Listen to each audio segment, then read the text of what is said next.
Hello guys, we are starting today with the पदार्थ विज्ञान।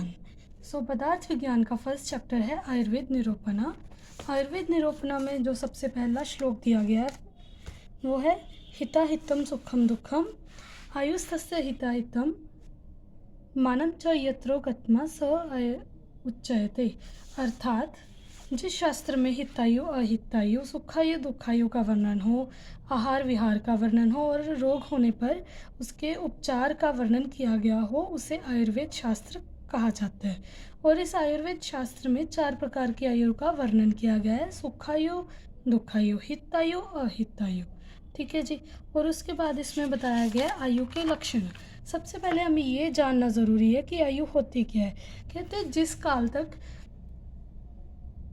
मनुष्य का शरीर जो है, मनुष्य का शरीर देह जो है वो आत्मा धारण करता रहता है, उस काल को हम आयु कहेंगे।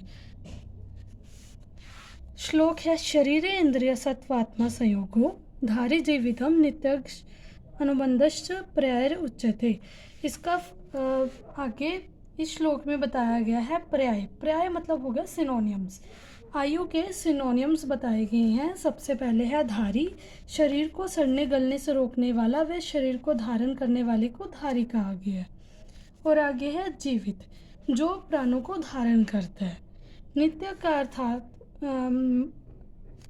मतलब होता है नित्य आयु जो क्षीण होती रहती है निरंतर गति करने के कारण, इसे शरीर को क्या कहा जाता है? नित्यक। और आगे है अनुबंध। अनुबंध का अर्थ है आयु शरीर से बंधी हुई होती है। आयु शरीर से क्या होती है? बंधी हुई।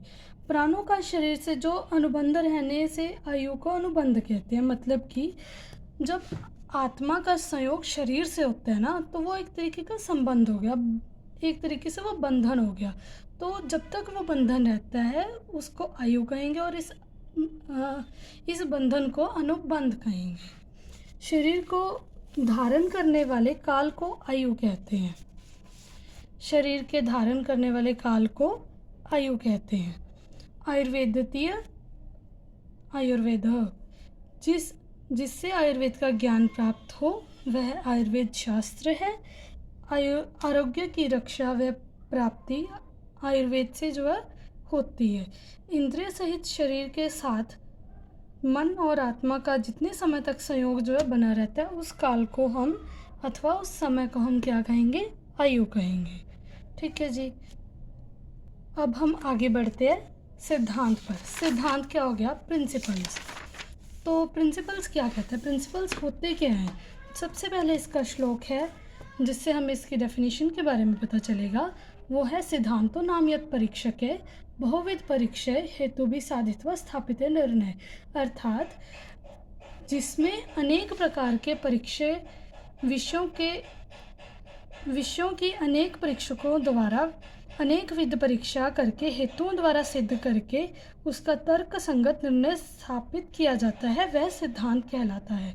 इसका मतलब ये हुआ परीक्षा जो टॉपिक हुए, परीक्षा विषय मतलब जिस टॉपिक पे परीक्षकों मतलब साइंटिस्ट को, एक तरीके का रिसर्चर साइंटिस्ट जिसे जिस टॉपिक पे रिसर्च करनी है, जिस टॉपिक पे करनी है, उसे वो अलग अलग तरीके से बार बार कोई भी साइंटिस्ट है, देखिए कोई भी चीज़ जो है, कोई भी प्रिंसिपल वगैरह कोई बनता है, जैसे कोई ग्रेविटेशन का प्रिंसिपल है वह, या कोई आर्किमिडीज प्रिंसिपल है, या कोई और प्रिंसिपल्स हैं, वो सिर्फ एक साइंटिस्ट के आधार पर नहीं बने हैं, वो काफ़ी साइंटिस्ट ने प्रूव किए हैं, लेकिन मेनली जिसने किया है उसे इसीलिए उसका नाम दिया गया जस्ट।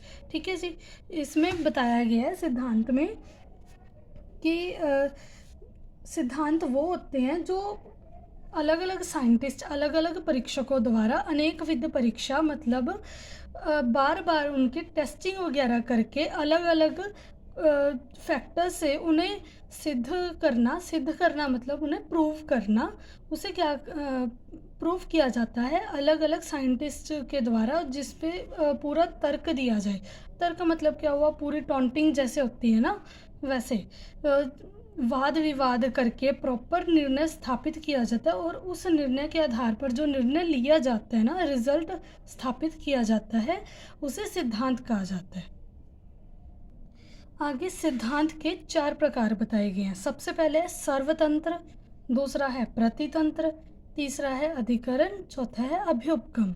सर्वतंत्र सिद्धांत, सर्वतंत्र जो हर तंत्र में प्रचलित हो। कहते हैं जो एक शास्त्र में प्रसिद्ध होते हुए भी ना सभी शास्त्रों में प्रसिद्ध हो तथा व्यवहारित हो, मतलब कि पॉपुलर हो, उसे सर्वतंत्र सिद्धांत कहा जाता है। फॉर एग्जाम्पल, किसी भी रोग का कोई पॉजिटिव इफ़ेक्ट है, ठीक है जी, पॉजिटिव एजेंट है, उसका ट्रीटमेंट है, वो सभी बुक्स में सेम दिया जाता है, ठीक है, ट्रीटमेंट वगैरह जो है सेम दिया जाता है, उसे हम क्या कहेंगे, सर्वतंत्र सिद्धांत। फॉर एग्जाम्पल, जैसे हर बुक में बताया गया है कि टाइफाइड का पॉजिटिव एजेंट कौन सा है, सैल्मोनेला टाइफी, ठीक है, और ये रोग साध्य रोग का उपचार क्या है, उपचार मतलब हो गया ट्रीटमेंट, ये असाध्य है, असाध्य मतलब हो गया जो जिसका क्योर नहीं किया जा सकता, जिसका कोई उपचार नहीं है, जिसका कोई ट्रीटमेंट नहीं है। आगे है प्रतितंत्र सिद्धांत, जो सिद्धांत उन दो विषयों विशेष तंत्र अर्थात एक एक ही शास्त्र में जो है प्रसिद्ध हो, व्यवहारित हो। फॉर एग्जाम्पल, जैसे कई शास्त्र में बताया गया है ना कि जो सिद्धांत होते हैं उसका जो सेकंड पार्ट हम कर रहे हैं, प्रतितंत्र क्या कहते हैं कि आयुर्वेद में बताया गया कि दोष जो हैं 3 होते हैं। कौन कौन से, वात, पित्त व कफ। परंतु किसी शास्त्र में 4 दोष भी बताए गए हैं। कौन कौन से, वात, पित्त, कफ अथवा रक्त। ये तो थी इसकी फर्स्ट एग्जाम्पल। दूसरी एग्जाम्पल है ये, दूसरी एग्जाम्पल इसकी आएगी रस। रस मतलब हो गया टेस्ट, ठीक है जी। टेस्ट के बारे में बताया गया, किसी शास्त्र में बताया गया रस जो है 6 होते हैं, किसी शास्त्र में 8 बताए गए हैं, लेकिन दोनों शास्त्रों में ये 6 और 8 की संख्या जो है प्रसिद्ध होती है, इसीलिए इसे क्या कहेंगे, प्रतितंत्र। जो प्रति अपने अपने तंत्र में, तंत्र मतलब हो गया कि शास्त्र, कोई बुक जिसमें वो प्रचलित है, जिनका कोई तर्क जो है प्रचलित है, कोई सिद्धांत प्रचलित है, उसे हम कहेंगे प्रतितंत्र सिद्धांत। तीसरा है अधिकरण सिद्धांत। इस सिद्धांत में बताया गया है कि जो कोई तथ्य जो है सहज प्रकट किया जाए। जैसे बताया गया है कि कोई भी मनुष्य कोई भी कार्य करता है तो वो किसी कारणवश करता है ताकि उसे कोई फल प्राप्त हो। कहते हैं कि अगर वो कर्म और वो जो कर्म होता है ना, वो उसे उसके कर्म फल से बांधता है, उसके रिजल्ट से बांधता है। जैसे कोई हमें प्लांट उगाना है तो उसका फल तो प्लांट हो गया, लेकिन उसका जो स्टार्टिंग है, जो कर्म है, वो क्या है, बीज को बोना, ठीक है। उसमें क्या होएगा, कहते कर्म फल प्राप्त होने पर जो है, कर्म फल जो है एक परंपरा है जो कि कर्म के उपरांत ही हमें जो है प्राप्त होती है। कर्म फल खत्म होने पर ही मोक्ष की प्राप्ति होती है। जब तक कर्म फल बचा रहता है ना, जैसे कहते हैं कि पिछले जन्म का पाप किया और इस जन्म में भोग रहे हैं, और कहते हैं कि जब तक हमें किसी कर्म का फल प्राप्त नहीं हो जाता पूर्ण तरीके से, तब तक हमें बार बार जो है जन्म लेना पड़ता है फल भोगने हेतु, ठीक है। और उसके बाद में है अभ्युपगम सिद्धांत।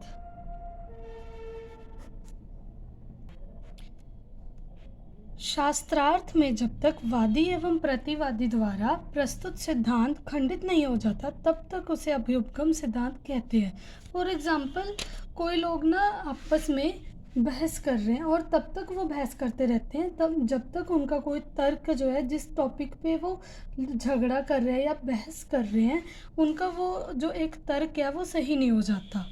ठीक है, और वो अपने सिद्धांत को हमेशा आगे रखना चाहते हैं। जैसे अभ्युपगम सिद्धांत वह है जो व्यक्ति किसी वस्तु या विषय को प्रस्तुत करते समय यद्यपि असिद्ध, अपरीक्षित, अनुपदिष्ट एवं अहेतु हो, फिर भी उसकी प्रधानता का उल्लेख किया गया है।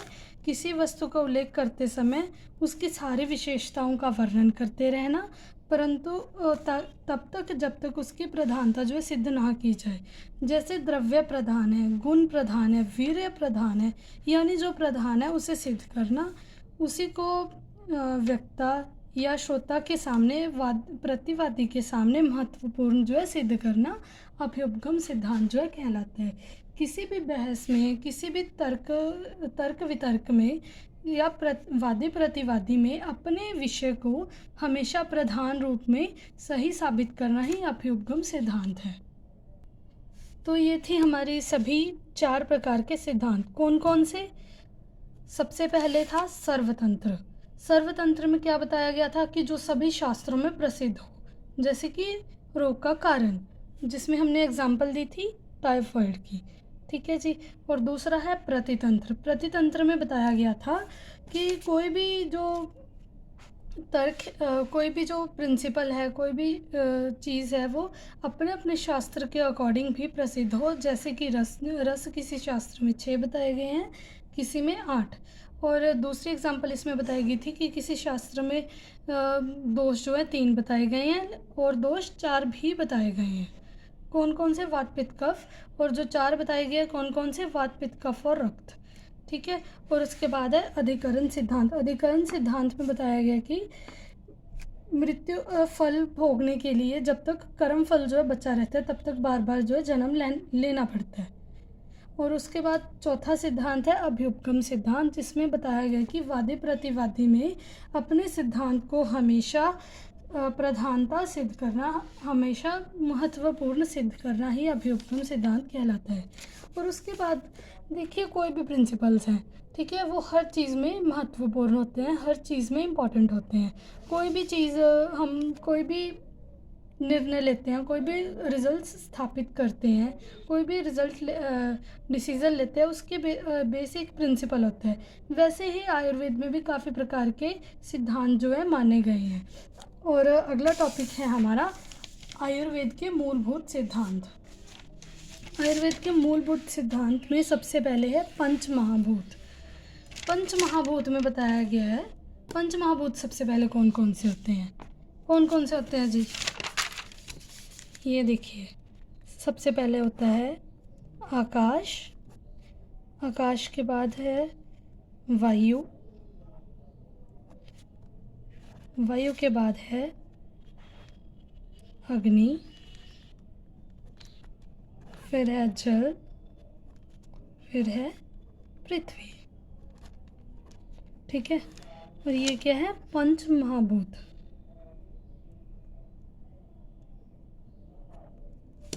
पंच महाभूत के बारे में बताया गया है कि जो पूरी सृष्टि का निर्माण हुआ है ना, वो पंच महाभूतों के आधार पर ही हुआ है।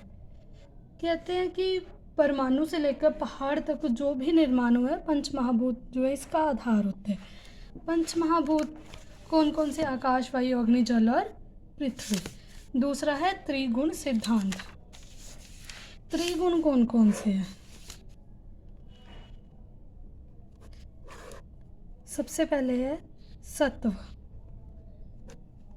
दूसरा है रज, तीसरा है तम। ये है त्रिगुण। ये 3 गुण हैं जो कि सृष्टि उत्पत्ति क्रम में बहुत ही ज़्यादा सहायक हैं। इनके बिना सृष्टि की उत्पत्ति नहीं हो सकती। सृष्टि की उत्पत्ति का आधार जो है त्रिगुण है। विषमता से सृष्टि की उत्पत्ति जो है त्रिगुणों से ही हुई है। और उसके बाद है त्रिदोष। त्रिदोष कौन कौन से हैं? वात, पित्त और कफ। वात, पित्त और कफ क्या कहते हैं? वात, पित्त और कफ त्रिदोष।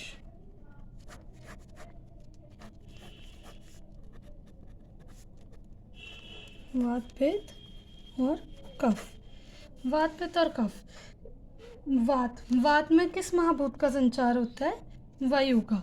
किसी भी चीज़ का वहन हो, कोई भी सांस लेने की क्रिया हो, उच्छ्वास निश्वास की क्रिया हो, कोई उत्साह की क्रिया होती है, वो सारी किसके अंदर आती है? वात के अंदर। और आगे है पित्त। पित्त जो है वो अग्नि का काम करती है। हमारी शारीरिक अग्नि जो है वो पित्त से बनती है। हमारे शरीर का जो डाइजेशन है वो भी पित्त के द्वारा ही पूर्ण होता है, पित्त की जठराग्नि के द्वारा। और उसके बाद है कफ। कफ जो है वो शरीर में गीला करने का कार्य जो है करता है। तो त्रिदोष में बताया गया है कि जो त्रिदोष हैं वो बहुत ही ज़्यादा ज़रूरी हैं। और आगे है सप्त धातु। सप्त धातु कौन कौन सी होगी? कहते हैं कि जब इंसान कोई भी आहार लेता है ना तो उससे 7 प्रकार की धातुएं बनती हैं। पहली कौन सी है? रस। दूसरी है रक्त। तीसरी है मांस। चौथी है मेद, अस्थि, मज्जा, फिर है शुक्र। रस, रक्त, मांस, मेद, अस्थि, मज्जा, शुक्र प्लस ओज। ओज जो है इम्यूनिटी से रिलेटेड है, ठीक है। रस शरीर जो है इन्हीं 7 धातुओं पे बेसिस होता है, इन्हीं से बनता है। और त्रिदोष जो हैं वो भी शरीर इनसे भी बनता है। तो शरीर किन किन चीज़ों का मेल हुआ? पंच महाभूत, त्रिगुण, त्रिदोष, सप्त धातु व ओज।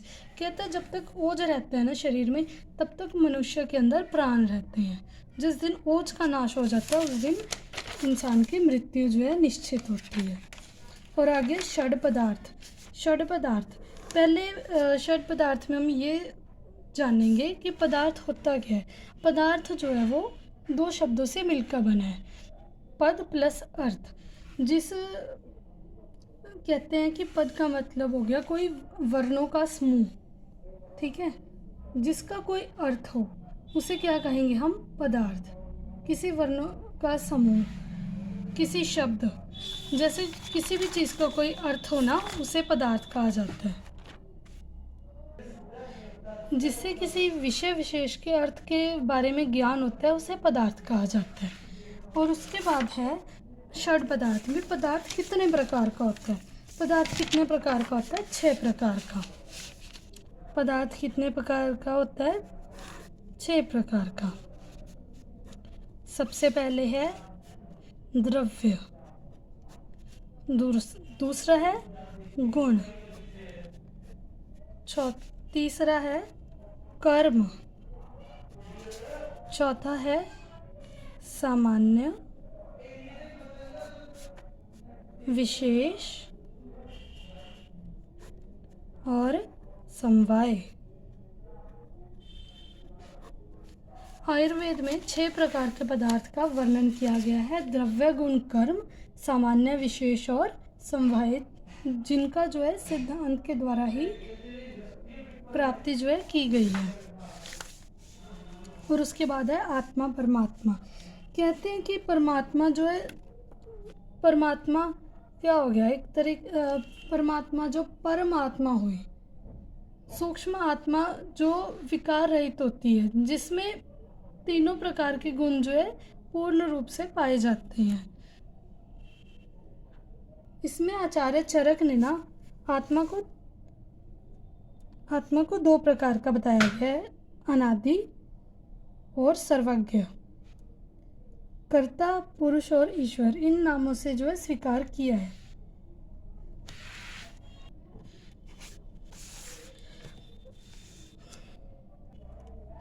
परमात्मा निराकार होते हैं, जिनका कोई आकार नहीं होता, सबकी इच्छाओं की पूर्ति करते हैं,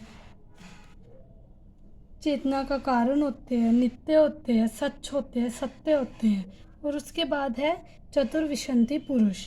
चतुर्विंशति का मतलब हुआ 24। 24 में क्या, चतुर्विंशति पुरुष में क्या आ जाएगा? सबसे पहले अव्यक्त, महान, अहंकार, पंचमहाभूत, अव्यक्त जिसे हम व्यक्त ना कर सकते हो, और महान जो महान हो, अहंकार जिनमें अहंकार की भावना हो, पंचमहाभूत जिनमें मतलब कि भावनाएं होती हैं। पंचमहाभूत कौन कौन से होते हैं? आकाश, वायु, अग्नि, जल, पृथ्वी। और उसके बाद है ये कितने हो गए? 5 + 3, 5 + 3 8। और उसके बाद है पंच ज्ञानेंद्रियाँ, ये कितनी है? 5। पंच कर्मेंद्रियाँ,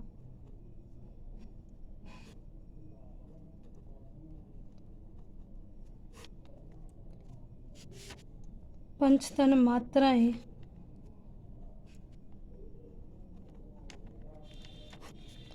5 5 5, ये कितने हो गए? 15। 15 + 8 24। तो ये क्या हो गया? चतुर्विंशति पुरुष। इन सभी 24 तत्वों से मिलकर क्या बना है? क्या बना है जी? चतुर्विंशति पुरुष। और उसके आगे है पुनर्जन्म। पुनर्जन्म में बताया गया है कि रजव तम गुण जो है वो आस्तिक होते हैं, और आस्तिक होते हैं तो उन्हीं का जो है पुनर्जन्म बताया गया है।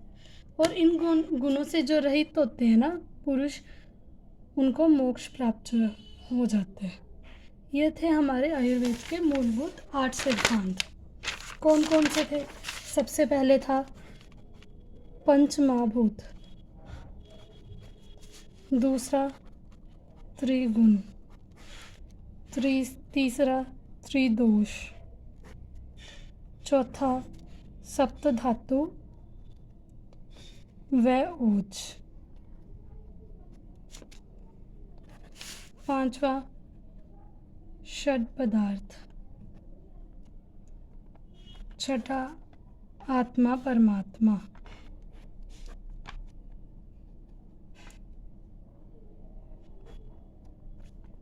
सातवां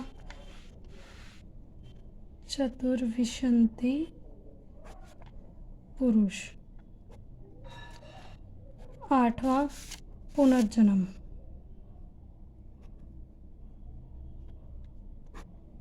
ठीक है जी। So thank you guys. मैं चाहती हूँ कि आप हमेशा मेरे साथ जुड़े रहें ताकि आप पदार्थ के बारे में जानकारी प्राप्त करते रहें। सो कृपया कर मेरी अगली वीडियो का वेट करें। सो थैंक यू।